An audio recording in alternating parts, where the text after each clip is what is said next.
Hello student, केमन आछो? कैसे हो? सब चंगा तो? बढ़िया तो? चलिए, हम लोग अकाउंटेंसी का फर्स्ट क्लास तो देखे थे। आज थोड़ा सेकंड क्लास का और चल रहे थे ना। फर्स्ट क्लास में हम लोग ये जाने थे अकाउंटेंसी क्या है। थोड़ा रिकैप देख लेते। अकाउंटेंसी किसे कहते हैं बताए थे। अकाउंटेंसी एक नॉलेज है। कौन चीज़ का नॉलेज? अकाउंट्स का नॉलेज। ये नॉलेज को प्राप्त करके हम लोग अकाउंट्स के बारे में जानकारी पा सकते हैं। ज़रूरत पड़ने से वो जानकारी हम दूसरों को दे सकते हैं। इस नॉलेज को हम लोग अकाउंटेंसी कहेंगे, हिसाब शास्त्र। फिर हम लोग देखे थे अकाउंटेंसी का इम्पोर्टेंस।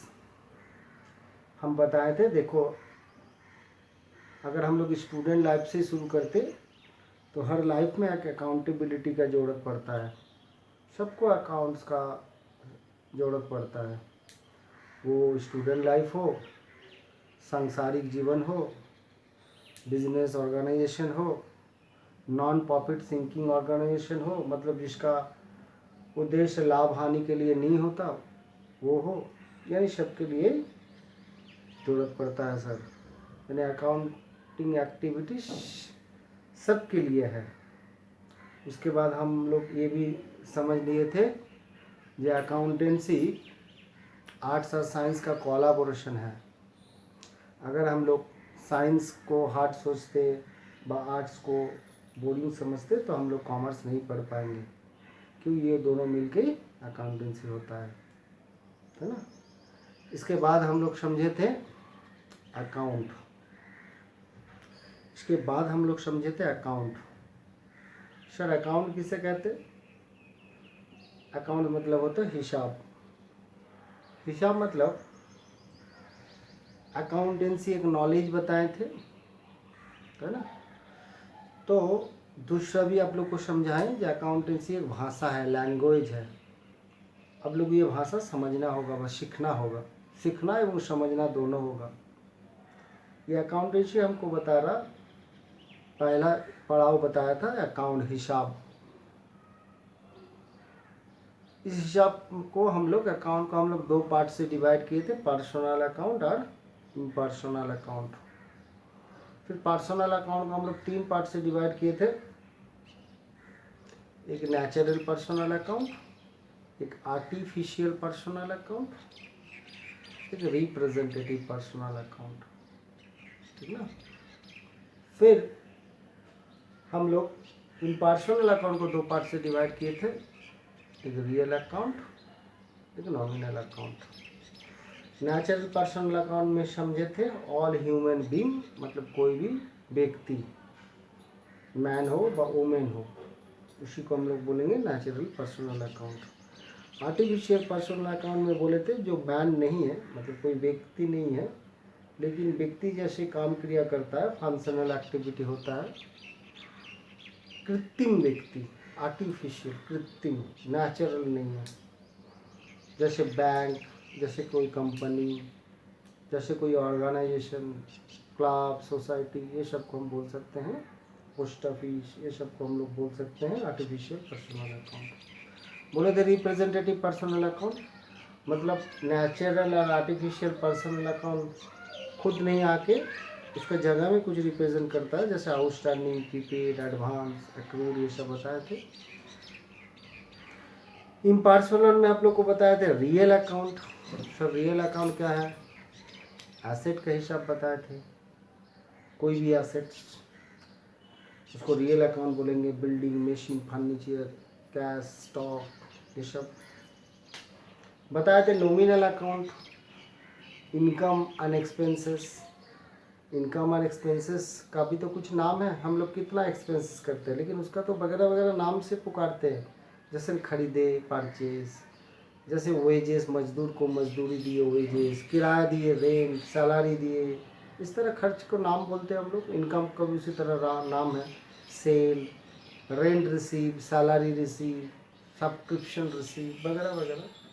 तो ये इनकम एंड एक्सपेंसेस का हिसाब को हम लोग बोलते हैं नॉमिनल अकाउंट। तो ये हम लोग पहला क्लास में जाने थे। होप आप लोग को भी ये क्लास आप लोग देखे हैं, समझे हैं, शायद बढ़िया लगा होगा। सर अकाउंटेंसी के साथ लगाव लगाना होगा, ये बात भी हम बोले थे। देखो, अगर अकाउंटेंसी को आप प्यार करते हैं, कॉमर्स को अगर जानते हैं और अकाउंटेंसी को अगर प्यार करते हैं, तो ही वो आपको प्यार करेगा। अगर आप उससे नफरत करते, जलन करते, तो वो लेकिन आपको प्यार नहीं करेगा। तो किसी भी सब्जेक्ट को अगर आप चाहते हैं, कोई भी सब्जेक्ट से, उस सब्जेक्ट में आप बढ़िया होंगे, तो उस सब्जेक्ट में आपको लगाव लगाना होगा। तो कॉमर्स तो आप लोगों के लिए पहला है, हम तो पिछले क्लास में भी बताए थे। आप लोग एकदम नॉविश हो, क्लास 10 जस्ट एग्ज़ाम दिया, अभी भी रिजल्ट नहीं आया। आप लोग सोच विचार कर रहे हैं हम लोग कॉमर्स लेंगे, एक ही सोच विचार से आप लोग क्लास शुरू किए हैं, ठीक ना। अब आते हैं हम लोग कुछ सेकेंड क्लास में। ये सेकेंड क्लास को हम लोग देखेंगे। चलो सर, अब हम लोग जानना चाहते हैं इसका अकाउंटेंसी का थोड़ा और इतिहास, हिस्ट्री। हम तो बताए थे, आस्ते आस्ते आप लोग को बताते जाएंगे, थोड़ा और इतिहास जाने, फिर थोड़ा और प्रैक्टिकल बेस में चलेंगे। सर, ये अकाउंटेंसी आज का विषय नहीं है, यानी ये 20वीं सेंचुरी में आप लोग ये मत सोचो जो अकाउंटेंसी आया है, बा 19वीं सेंचुरी में अकाउंटेंसी आया है, बा 18वीं सेंचुरी में अकाउंटेंसी आया है, बा 17वीं सेंचुरी में अकाउंटेंसी आया है। तो सब कब आया? सर अकाउंटेंसी आया 16वीं सेंचुरी में, यानी अकाउंटेंसी का एप्लीकेबल आज से नहीं है, 16वीं सेंचुरी से है। सर इसका मतलब इसका इतिहास बहुत पुराना है। 16वीं सेंचुरी में एक इटालियन व्यक्ति, पर्सन, जिसका नाम था लूका पैसियोली। इटालियन फ्रेयर था ये, जिसको हम लोग क्रिश्चियन में बोलते हैं बेगर, भिक्षुक, भिक्षा करता है। वो एक किताब लिखा था 16वीं सेंचुरी में। उस किताब में सबसे पहले हम लोग डबल एंट्री व बुक कीपिंग का चर्चा पाए थे। इससे पहले इतिहास से जाना जाता है कि अकाउंटेंसी का कोई ऐसे यार कुछ बुक अभी तक टिल नाउ नहीं मिला। तो लूका पैसियोली एक इटालियन था, जिसका जन्म हुआ था 1447 में। इसका जन्म हुआ था 1447 में, 1447 में, ठीक ना। और वो मरा था 19 जून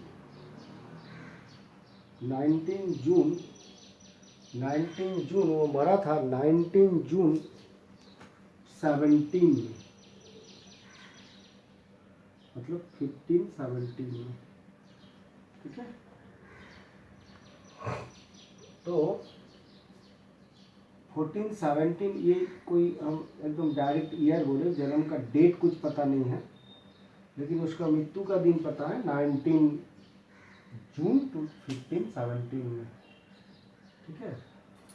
उसके दौरान वो किताब लिखा था, शायद वो किताब 16वीं सेंचुरी में हम लोग के पास आया।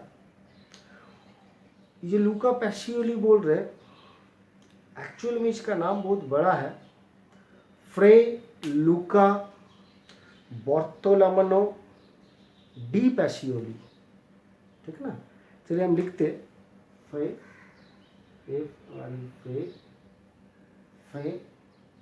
लूका, ठीक है, B-O-R-T-O TO, ठीक है, LOMNE,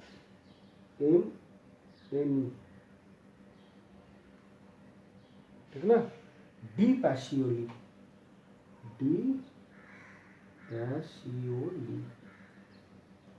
ये था उसका पूरा नाम, फ्रे लूका बार्टोलोम्यू डी पैसियोली। ये व्यक्ति को हम लोग अकाउंटेंसी का गॉड फादर कहते हैं। शॉर्ट में हम लोग लूका पैसियोली बोलते हैं, इतना बड़ा बड़ा नाम हो लूका, फ्रे लूका बार्टोलोम्यू डी पैसियोली, इससे बात है बोली लूका पैसियोली, ठीक ना। ये किताब लिखा था, उस किताब का भी बहुत बड़ा नाम था, शुमा, MME, शुमा D अरिथमेटिका,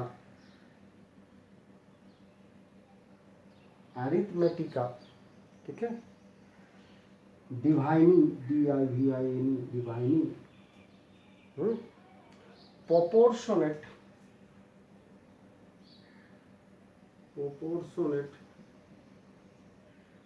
double entry and book keeping.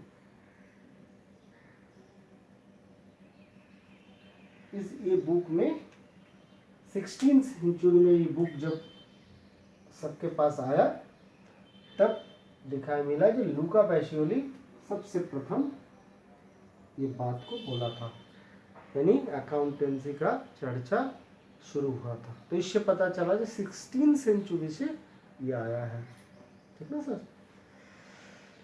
Okay, तो अकाउंटेंसी का इतिहास नया नहीं है, बहुत पुराना ही है। और लूका पैसियोली को हम लोग the godfather of accountancy कहते हैं। बात को आप लोग दिमाग में रखिएगा, who is the godfather of accountancy? Luca Pacioli is the godfather of accountancy. इसके बाद जितना दिन चलते गया अकाउंटेंसी का इवोल्यूशन और बढ़ते गया, अमेंडमेंट होते गया और नया नया चीज आया, ठीक है। इस तरह बढ़ते बढ़ते जा रहा है एवं दिन प्रतिदिन ये चेंज आएगा और नया चीज आएगा और ज़्यादा इफेक्टिव होगा, साइंटिफिक होगा, ठीक। अब हम आते, अब लोग को जो चर्चा पिछले क्लास में हम खत्म किए थे उससे थोड़ा आगे बढ़ेंगे। क्या चर्चा सर? ना आप लोग को हम पर्सनल, रियल, नॉमिनल अकाउंट के बारे में बताए थे। जैसे अगर आप लोग को बताया जाए कि मिस्टर राम, ये कौन अकाउंट है, तो आप जरूर बोलोगे पर्सनल अकाउंट, आप जरूर बोलोगे पर्सनल अकाउंट, हाँ जरूर। अगर कोई स्टूडेंट लिखता है सर इसको अगर हम लोग लिखे नेचुरल पर्सनल अकाउंट तो क्या गलत हो जाएगा? नहीं सर, और बेहतर होगा, और बेहतर होगा। तो सर हम लोग पर्सनल अकाउंट लिख के अगर नहीं लिख के अगर नेचुरल पर्सनल अकाउंट लिख देते तो क्या हमको 1 मार्क्स में 2 मार्क्स मिल जाएगा? नहीं सर, 1 मार्क्स ही मिलेगा। जो पर्सनल अकाउंट लिखेगा उसको भी 1 मार्क्स मिलेगा, जो नेचुरल पर्सनल अकाउंट लिखेगा उसको भी 1 मार्क्स ही मिलेगा। तो अगर ये बात सच है तो हम लोग पर्सनल अकाउंट ही लिखेंगे। यानी पर्सनल अकाउंट का जो 3 पार्ट आप लोग को बताए गए थे, प्रैक्टिकल में हम लोग जब इसका यूज करेंगे तो पर्सनल अकाउंट ही सोचेंगे व बोलेंगे।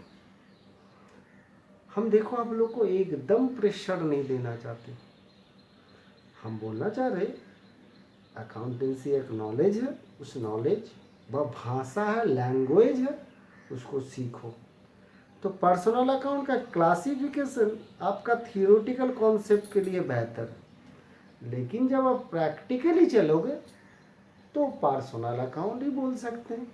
अगर आप बोलते हैं state bank of India SBI कौन अकाउंट है सर, तो आप में से कोई लिखा पर्सनल अकाउंट और कोई लिख रहा artificial personal account, artificial personal account. Sir दोनों का ही राइट है। बेहतर यही चीज लिखो, जब दोनों ही राइट है उतना कौन लिखने जाएगा, ठीक है ना sir. Outstanding wages, outstanding wages sir कौन अकाउंट है, पर्सनल अकाउंट। आप तो बताएं थे सर पर्सनल अकाउंट है, लेकिन अगर एक्चुअल लिखे तो इसको अगर कोई लिखता representative personal account, representative personal account, तो उसका भी ठीक है। तो ये तीनों पार्ट पर्सनल अकाउंट का ही है, लिखने के समय पर्सनल अकाउंट यूज करेंगे, लेकिन अगर कॉन्सेप्चुअली अगर सोचे तो तीनों अलग अलग कैटेगरी का पर्सनल अकाउंट है, ठीक ना। आप लोग से अगर पूछते बिल्डिंग कौन अकाउंट है, तो आप बोलेंगे सर आप तो बताए थे बिल्डिंग संपत्ति है, यानी रियल अकाउंट है। आपसे अगर पूछते सैलरी कौन अकाउंट है, सैलरी मतलब वेतन, आप बोलोगे सर ये तो इनकम व आय हो सकता है, मिलने से आय देने से व्यय, तो ये सर नॉमिनल अकाउंट होगा। Yes sir. तो हम लोग अगर अकाउंट्स को पहले सीखना चाहते हैं तो सबसे पहले आप लोग को कौन सा क्या अकाउंट वो समझना होगा। जब आप लोग किताब से मैथ करोगे बुक से, तो पहले में आप लोग देखोगे कि आपको बोलेगा क्लासीफाई द अकाउंट वगैरह वगैरह चीज़ दिया जाएगा, salary, rent, furniture, cash, bank, Ram, Gopal, इस तरह वगैरह वगैरह रहेगा, और आपको बताना है कौन सा क्या अकाउंट, ठीक ना। तो आपको लिखना है, जिसका लिख देना, मानो आपका दिया हुआ बिल्डिंग, इस तरह बिल्डिंग लिख के आपको रियल अकाउंट लिखना है, सैलरी बगल में लिखना है नॉमिनल अकाउंट, आउटस्टैंडिंग वेजेस बगल में लिखना है पर्सनल अकाउंट, ठीक ना, SBI बगल में लिखना है पर्सनल अकाउंट। तो इस तरह से आपको करना होगा, समझना होगा। सबसे पहले आप लोग को क्या काम होगा ना, आपका किताब से पहला चैप्टर को निकाल के बताएगा, क्वेश्चन पढ़िएगा, लिखा रहेगा क्लासीफाई द अकाउंट, इस तरह वगैरह वगैरह चीज़ दिया रहेगा, salary, wages, rent, building, machine, Nepal, Gopal, बहुत सारा। अब उसको एक एक तो उठाओगे और एक एक को देखोगे, पहचान पा रहे कि नहीं, दिख पा रहे हो कि नहीं। तो आप तीन चीज़ को ही लिखोगे, पर्सनल, रियल और नॉमिनल। पर्सनल का डिवाइडेशन करने का कोई ज़रूरत नहीं है, करते तो बेहतर, दरकार नहीं है सर ऐसा, ठीक ना, पक्का। तो इतना चीज़ हम सिखाए थे, उसका एप्लीकेबल भी बताए, जब घर में जब बुक से फॉलो करोगे तो इस तरह फॉलो करोगे। अब आते हम इसका दूसरा थियोरेटिकल पार्ट में। सर जैसे कुछ छोटा छोटा चीज़ को भी हम लोग समझेंगे, जो हम तो बोले अकाउंटेंसी भाषा है, लैंग्वेज है। जैसे मानिए एसेट्स मतलब संपत्ति, है ना सर, एसेट संपत्ति, ये संपत्ति को भी हम लोग वगैरह वगैरह तरीक़ा से क्लासिफिकेशन करते हैं।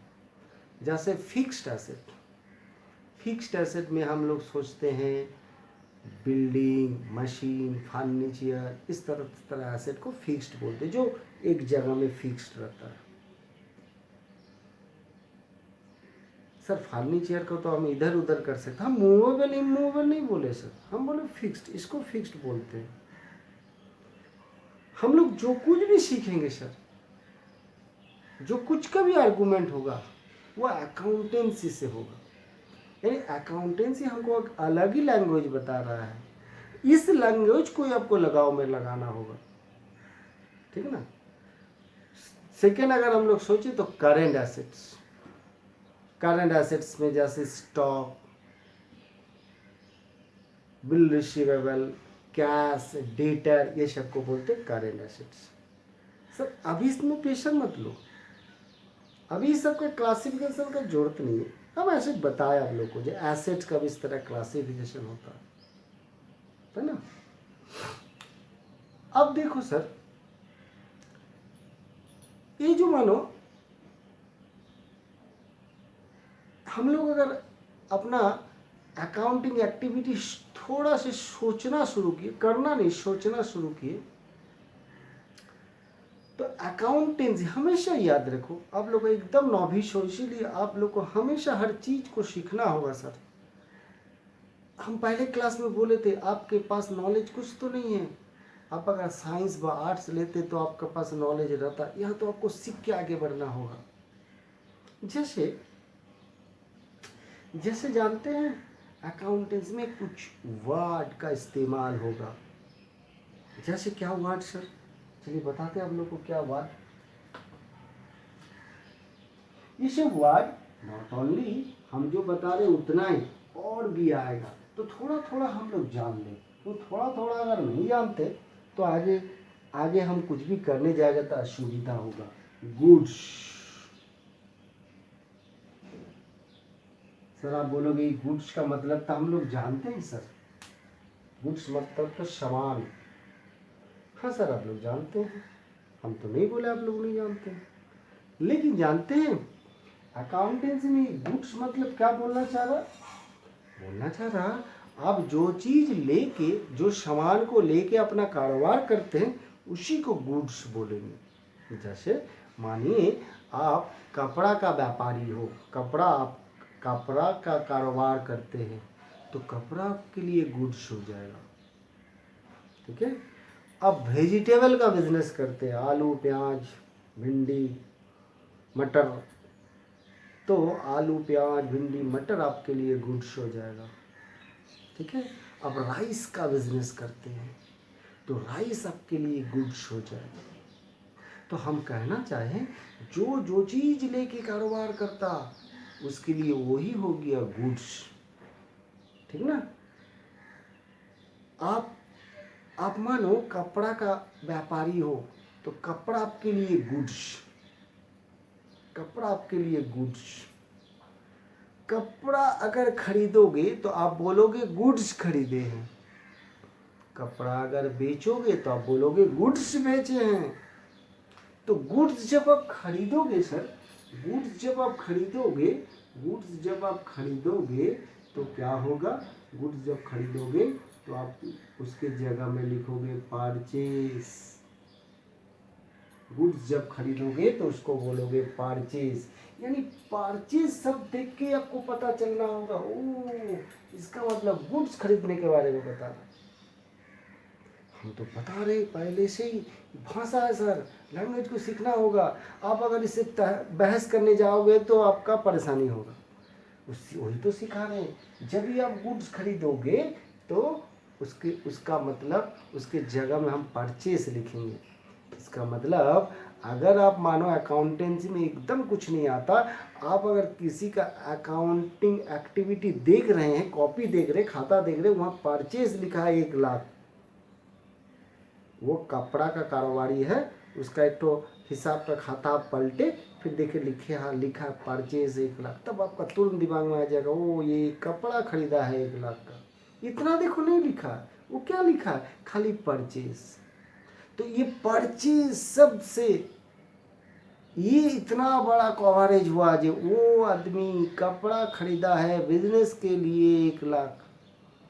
तो छोटा से मत लो सर, दिमाग में घुसाओ। हम क्या बोले, इतना बड़ा एक लैंग्वेज जे वो जिसका कॉपी आप देखें जहाँ लिखा था परचेज 1 लाख, तो इसका पूरा मीनिंग को अगर आप बोलोगे हिंदी में तो बोलोगे इस व्यापारी जो कपड़ा का व्यापारी है वो कपड़ा बेचने के लिए इतना कपड़ा खरीदा है।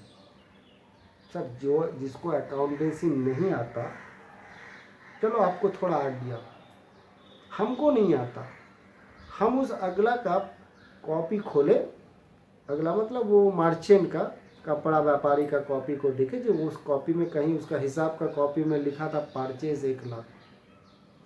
तो हम क्या सोच लिए, हमको तो कुछ नहीं आता, हम बोले क्या परचेज लिखा है।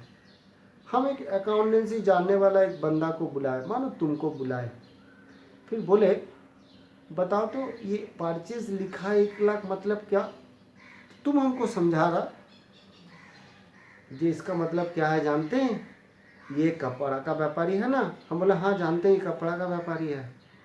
तो वो कपड़ा का व्यापारी कपड़ा बेचने के लिए 1 लाख रुपया का कपड़ा खरीदा है, उसको वो परचेज बोल के 1 लाख लिखा है।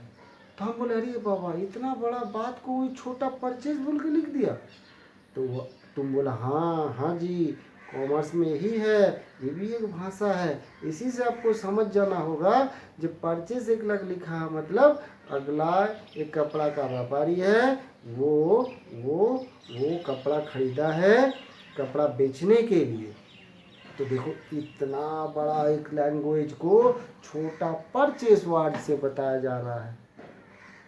तो हम आप लोग को ये भाषा सिखाने की कोशिश कर रहे हैं। हम कुछ पढ़ा नहीं रहे सर, एकदम चिंता मत करो, कुछ अभी पढ़ा नहीं रहे।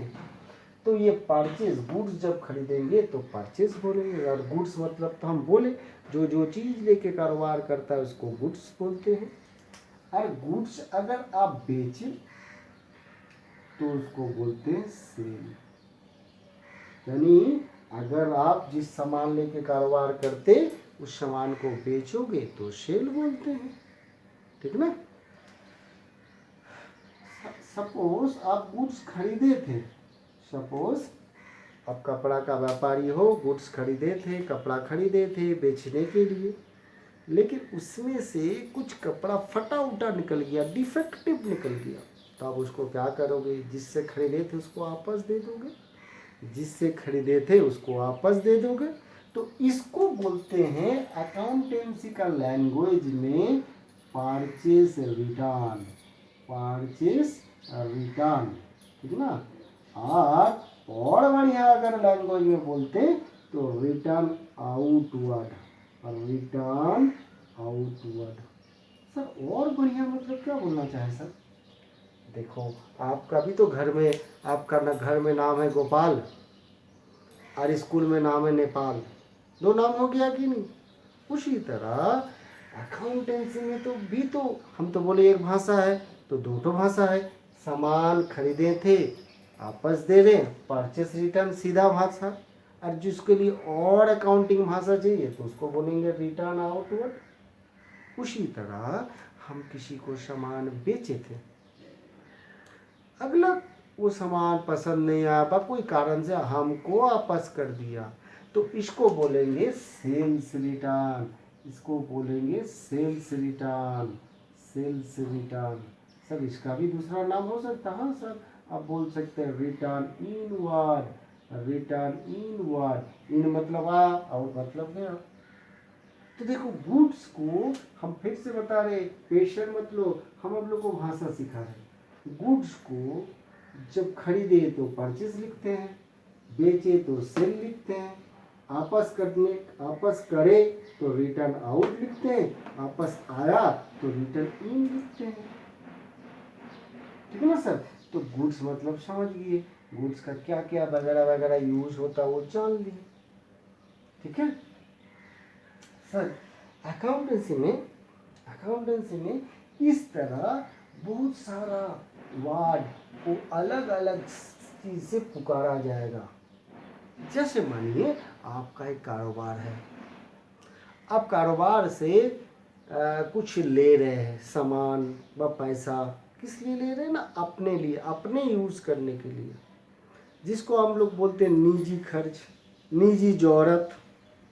तो कारोबार से अगर निजी ज़रूरत से कुछ भी लेते उसको अकाउंटेंसी एक नाम दिया, जिसका नाम बोलेंगे ड्राइंग, जिसका नाम बोलेंगे ड्राइंग। सर क्या बोले सर, समझ नहीं पाए। हम बोले कारोबार से निजी ज़रूरत के लिए अगर कुछ भी आप लेते हैं वो पैसा व सामान, तो उसको हम लोग बोलेंगे ड्राइंग। तो क्या समझ रहे हैं सर? हम फिर से बता रहे, देखो कितना भाषा सीख रहे हैं ना। तो कारोबार अगर आप किसी का खाता में देख रहे हैं, आपको थोड़ा थोड़ा अकाउंटेंसी आ गया, आप किसी का अकाउंट खाता को देख रहे हैं, वहाँ लिखा है ड्राइंग 10,000 रुपया इन कैश, तब आपको क्या पता चल गया? ओहो, इसका मतलब वो बंदा, वो मालिक जो कारोबार का मालिक है, वो अपना निजी ज़रूरत के लिए कारोबार से 10,000 रुपया लिया था, इसीलिए उसको ड्राइंग बोल के लिख के रखा। तो इतना बड़ा शब्द को खाली ड्राइंग बोल के लिख के रखा। तो इस तरह हम लोग अलग अलग कॉन्सेप्ट, लैंग्वेज, भाषा सीखेंगे। जैसे अंग्रेजी में हम लोग बोलते जैसे मानो यू लिखते हैं। अगर बोले यू, इसका हिंदी मतलब क्या, यू इसका हिंदी मतलब क्या, तो आप लोग क्या बोलोगे, तुम, ठीक ना। हम बोले उई, आप लोग क्या बोलोगे, उई मतलब क्या, हम लोग, है ना। तो ये इंग्लिश था, इसका हिंदी मतलब कुछ हो रहा है। उसी तरह अकाउंटेंसी में भी ये सब का अलग अलग मतलब है। तो हम लोग को इस तरह अलग अलग भाषा सीखना होगा, समझ गए। आर्गूमेंट में जाने से कोई लाभ नहीं है, क्योंकि अकाउंटेंसी अलग ही एक डिक्शनरी है, वहाँ से हम लोग को भाषा को चूज करके सीखना होगा। ठीक है, चलिए हम लोग फिर थोड़ा प्रैक्टिकल सेंस में चलते, इतना तक तो समझ गए, कुछ क्लासिफिकेशन, कुछ मतलब खाली इतना ही नहीं सर, और भी बहुत कुछ चीज़ हो सकता है, वो तो हम लोग आस्ते आस्ते सीखेंगे। एक दिन में अगर मानो सारा डिक्शनरी महाभारत जैसे सीख लिए तो थोड़ा ना हम लोग दिमाग में रख पाएंगे, आस्ते आस्ते सीखेंगे। देखो, अकाउंटेंसी सीखने का दूसरा पड़ाव क्या है सर ना, आपको दो शब्द से परिचय करना होगा। एक होगा डेबिट और दूसरा होगा क्रेडिट।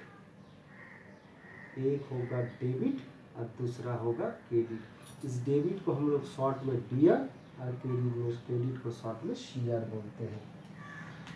यहीं से आप लोग का अकाउंटेंसी का, जैसे बंगला में बोलते हैं ना हाथे खोड़ी, उसी तरह यहाँ से हम लोग का फर्स्ट टेस्टिंग हो रहा है, डेबिट और क्रेडिट।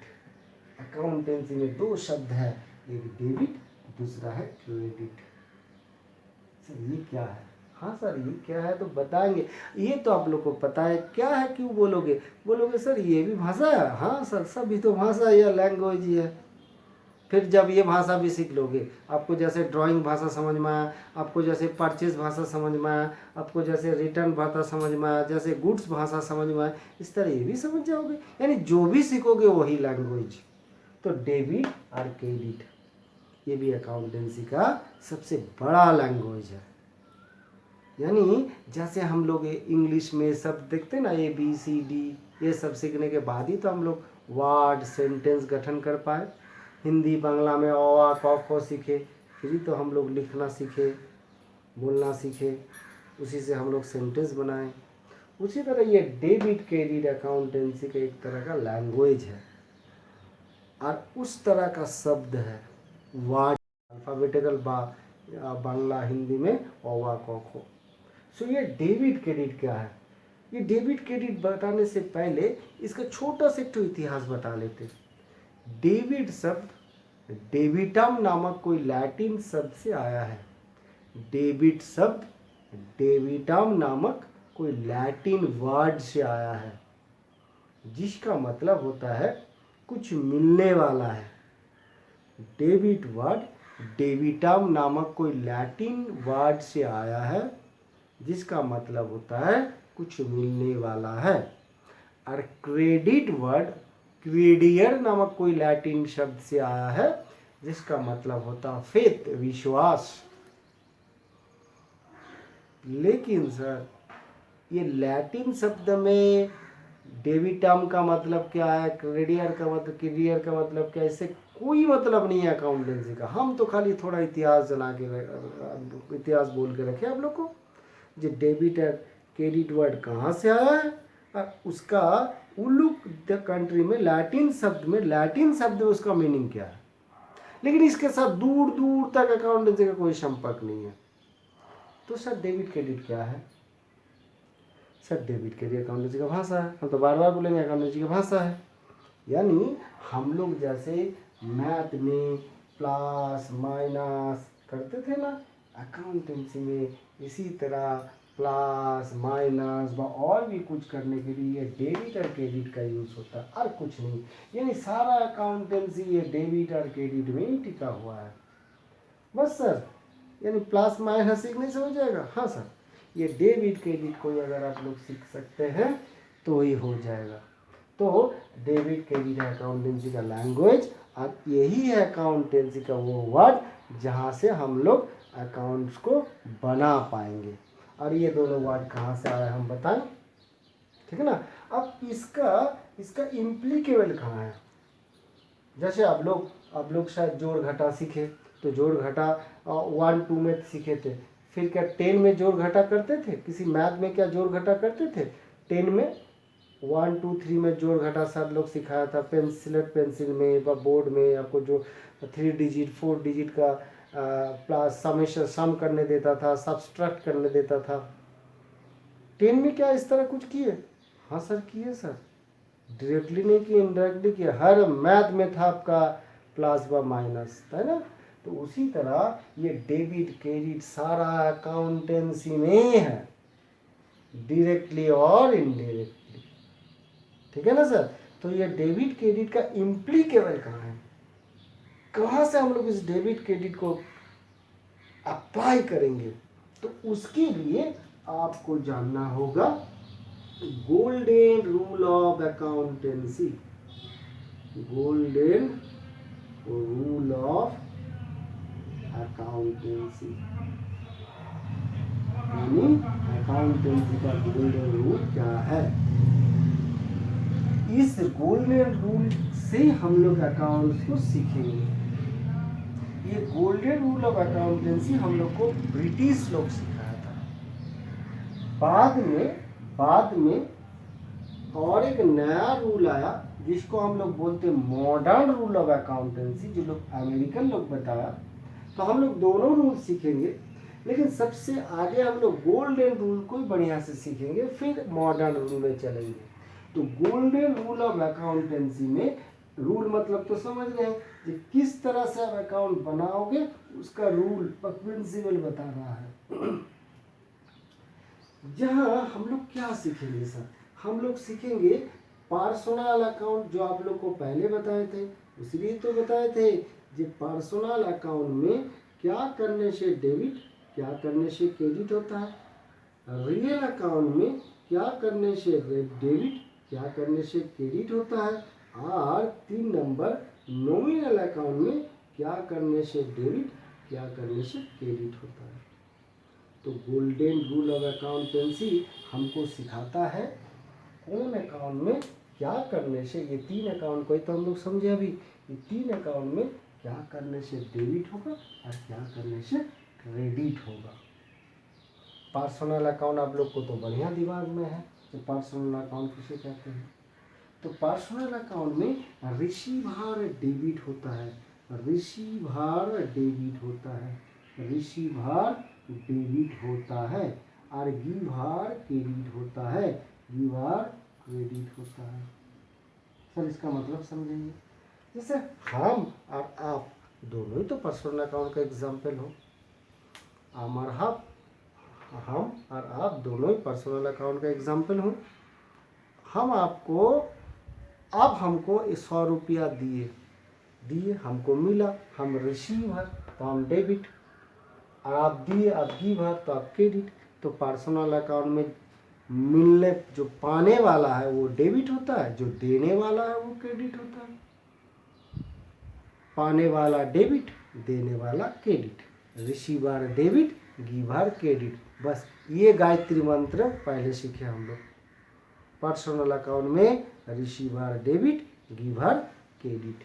आता सर रियल अकाउंट में, रियल अकाउंट में क्या होता है। रियल अकाउंट में होता है what's come in debit, what's come in debit, और what's goes out credit, what's goes out credit. Sir real account भी आप लोग जानते हैं ना सर, एसेट्स व थिंग्स को बोलते हैं रियल अकाउंट। कोई वस्तु व संपत्ति, कोई वस्तु व संपत्ति, एसेट्स और थिंग्स, मशीन फर्नीचर, ये सब आने से डेबिट, चले जाने से क्रेडिट। आएगा कैसे सर, अब एक तो एसेट आपके पास आएगा कैसे, खरीदने से आएगा, कोई देने से आएगा, मिल जाने से आएगा। यानी किसी भी प्रकार से आपके पास अगर आया वो संपत्ति तो डेबिट, आपके पास से अगर चला जाता, बेच दिए, टूट गया, ले लिया, जो भी हो, चले जाने से क्रेडिट। यानी आने से डेबिट, जाने से credit. Sir nominal account, nominal account जानते हैं हम लोग, एक्सपेंसेस और इनकम को बोलते हैं एक्सपेंसेस एंड लॉसेस और डेबिट। खर्च अथवा हानि होने से डेबिट, खर्च अथवा हानि होने से डेबिट, इनकम एंड प्रॉफिट होने से क्रेडिट। तो हम लोग अगर सैलरी पेड करते तो खर्च होगा तो डेबिट, सामान खरीदते परचेज करते खर्च होगा डेबिट, सामान बेचते इनकम होगा सेल तो क्रेडिट, लाभ हुआ प्रॉफिट हुआ क्रेडिट। तो खर्च व हानि होने से डेबिट, इनकम व प्रॉफिट होने से क्रेडिट। तो सबसे पहले ये गोल्डन रूल ऑफ अकाउंटेंसी को हम लोग अपना शरीर का हिस्सा बनाएंगे। तो गोल्डन रूल ऑफ अकाउंटेंसी में हम लोग को क्या सिखाया ना, कौन अकाउंट में क्या करने से डेबिट, क्या करने से क्रेडिट। पर्सनल अकाउंट में receiver debit, giver credit, real account में what's come in debit, what's goes out credit, और नॉमिनल अकाउंट में एक्सपेंसेस लॉस होने से डेबिट, इनकम और प्रॉफिट होने से क्रेडिट। ठीक है ना सर, ये है ये गोल्डन रूल ऑफ अकाउंटेंसी।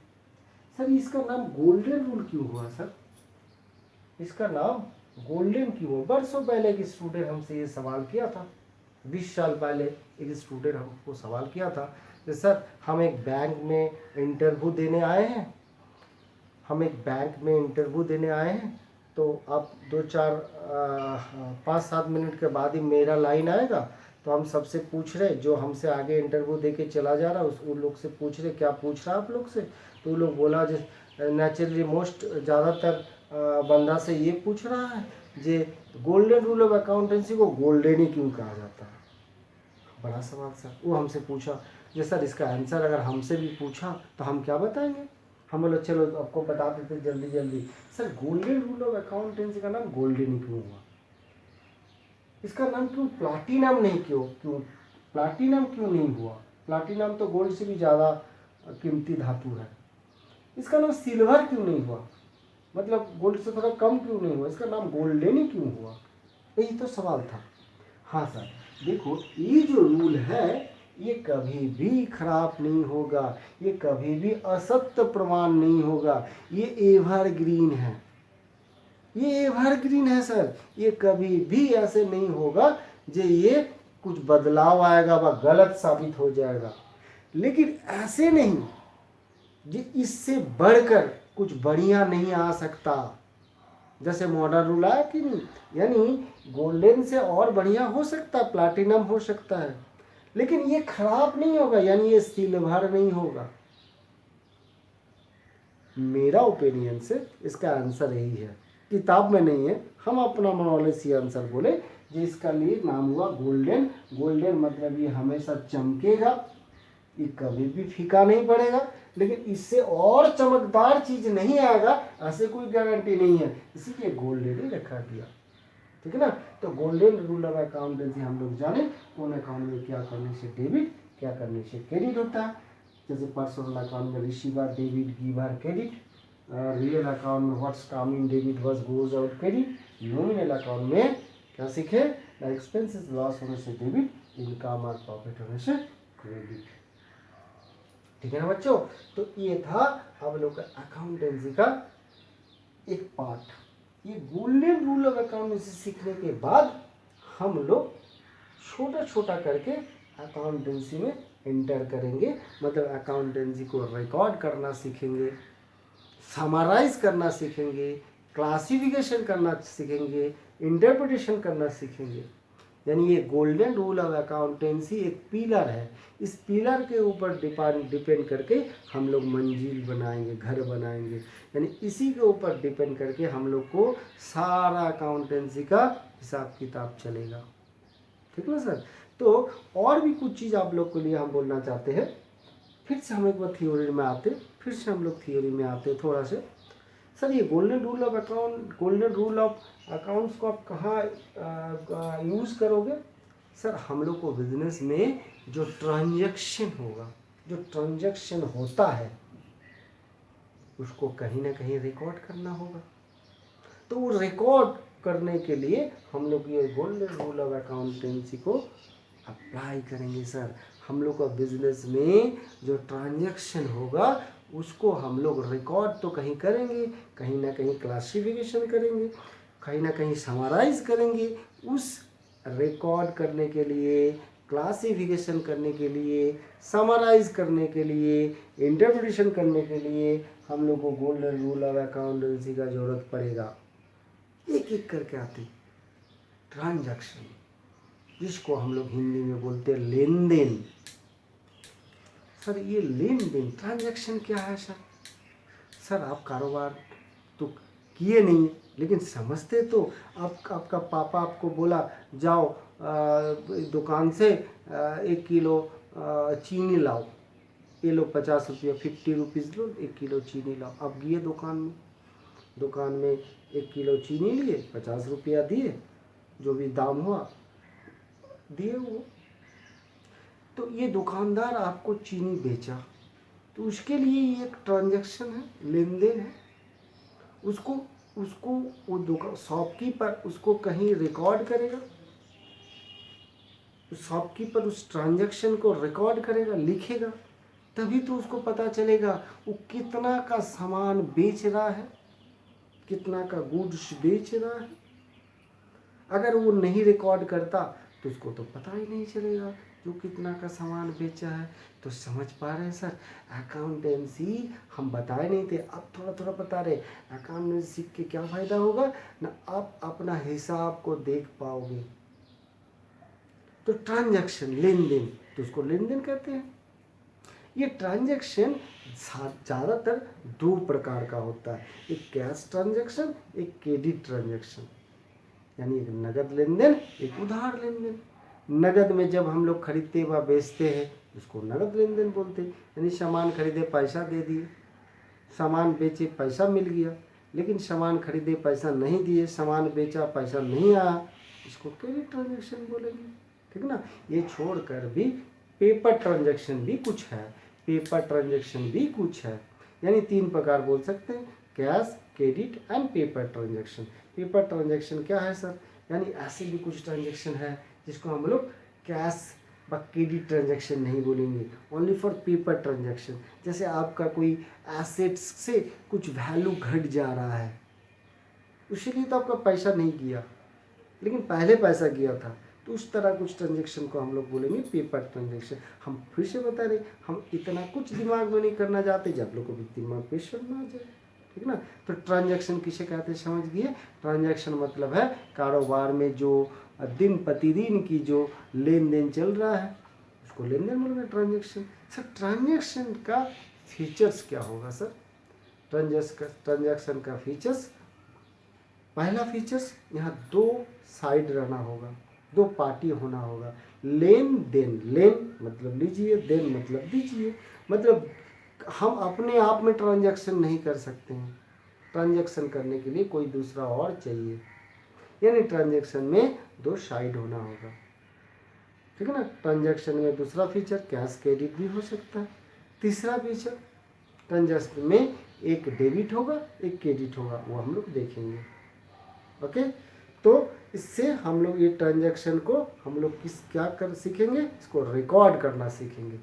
कहाँ रिकॉर्ड करना सीखेंगे, यही होगा हम लोग का 3rd क्लास। ये सब ट्रांजैक्शन को गोल्डन रूल को अप्लाई करके कहाँ रिकॉर्ड करेंगे, यही होगा हम लोग को 3rd क्लास। होप आप लोग 2nd क्लास एंजॉय किए हैं। 3rd क्लास में हम लोग देखेंगे कि ट्रांजैक्शन को किस तरह से रिकॉर्ड किया जाता है। ओके बच्चों।